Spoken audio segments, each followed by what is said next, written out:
exciting news coming out of China as they are having one of their largest tournaments ever this weekend, the Beijing Master Tournament. So they have already reported that they have over 7,000 positions available for this tournament. So I do believe that does mean across all brackets of play, juniors, seniors, and the open deck list, which is for players 9 years old and up. So anyone can participate in that up to a certain age. But let's talk about the prizes for this event. So such a large event must have large prizes, right? So if you have 5 wins in this tournament, you'll receive a stamped rare candy with the Beijing Master Tournament logo on it. 4 wins for the seniors and 3 wins for the juniors. In order to receive the stamped sleeves, you must have 6 wins in the open tournament, 5 wins in the seniors division, or 2 wins in the junior division. And in order to receive the premium counter box with Arceus and Ho-Oh on it, you must have 7 wins in the open tournament, 6 wins in the senior tournament, or 3 wins in the junior division.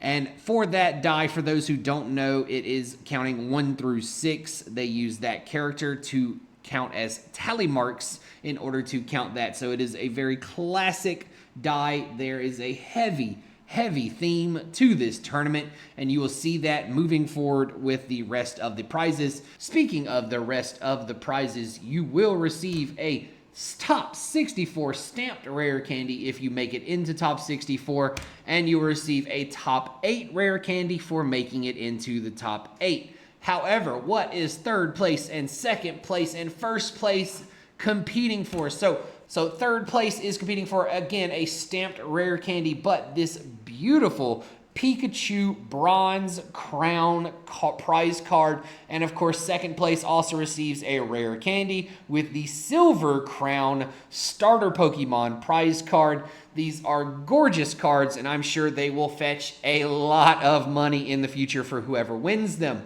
So what about first place? Something important to remember about the Chinese format is they are behind, and they are still in the Sword and Shield format. They are just beginning to get V-Stars. ADP has just rotated, and that means Mew VMAX is the best deck. But what's on the prize card? Well, obviously, if it's Sword and Shield, you will be receiving a first place rare candy with a Zacian and Zamazenta gold trophy for our winner. However, that is not the only prize. You will also be receiving these beautiful commemorative trophies. Wow, look at those gorgeous trophies. They have the fan, you have the plate, absolutely stunning. However, we need to talk about the structure of this tournament. It is very different from the structure that you and I know for my followers on YouTube. So, this tournament is split into 2 days, 12 rounds. Day 1 is 9 rounds, best of 1, 25 minutes with an open deck list. So each player must submit 2 decks at the start of the tournament, and they will choose 1 deck at the start of the round and then confirm that they have chosen that deck with their opponent before beginning the match. So what that basically means is the round itself is 25 minutes. You have 5 minutes to choose one of your 2 decks on the app provided. And if you do not, it will mandatorily and automatically just choose one of your 2 submitted decks for you. So that's very, very different from what we are used to. So normally we are private deck list and you just submit your deck and go enter the tournament. But for this one, it is open deck list. You can see your opponent's decks, and then they must choose one of the 2 at the start of the round to play against you. So that is very interesting to me that they have chosen this tournament structure. But day 2 is slightly different. So on day 2, it is still open deck list. You still have your 2 submitted decks. However, there is 70 minutes now, so it is best of 3 with 3 rounds before a cut to top 32.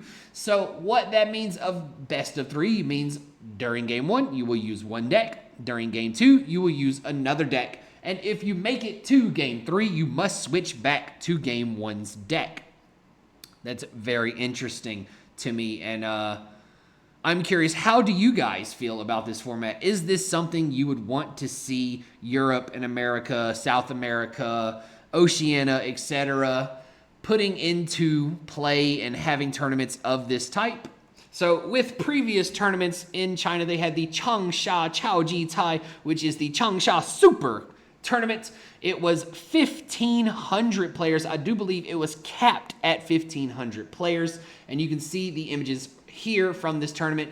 There were a lot of things going on, and ADP did end up winning that. So that tournament was also an open deck list tournament. Do you think you would want to play this format? Let me know in the comments down below. Would you enter tournaments implemented in this fashion? Thanks for watching, guys, and tune in next week to find out what won this event. Was I right? Did Mew VMAX win? Did Ice Rider win? What deck came out on top? See you next time, guys. Remember to like, follow, subscribe.